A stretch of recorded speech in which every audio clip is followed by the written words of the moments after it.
నేటి నుంచి ఖమ్మం వరద బాధితుల ఖాతాల్లో ప్రభుత్వం 10,000 రూపాయల చొప్పున జమ చేయబోతుంది.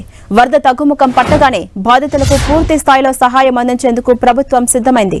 మున్నేరు ఉగ్రరూపానికి ఖమ్మం అతలాకుతలమైంది. భారీగా కాలనీల్లో బురద పేరుకుపోయింది.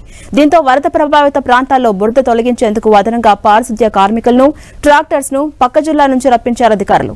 వరదల ధాటికి 7,000కు పైగా ఇండ్లు మునిగిపోగా గత 100 ఏళ్లలో ఎప్పుడు కూడా ఇలాంటి వరదలు రాలేదని, అయినా ఎలాంటి ప్రాణ నష్టం జరగకుండా సహాయక చర్యలు చేపట్టామని ప్రభుత్వం చెబుతోంది. ఖమ్మం నగరంలోని మంచికంటి నగర్, పెద్దతండ, వెంకటేశ్వర నగర్, కాల్వట్టు ప్రాంతాలు మున్నేరు వరద కారణంగా అతలాకుతలం కాగా, తిరుమలయపాలెం మండలం రాకాసితండ ఆకేరు ధాటికి మట్టి దిబ్బలా మారింది.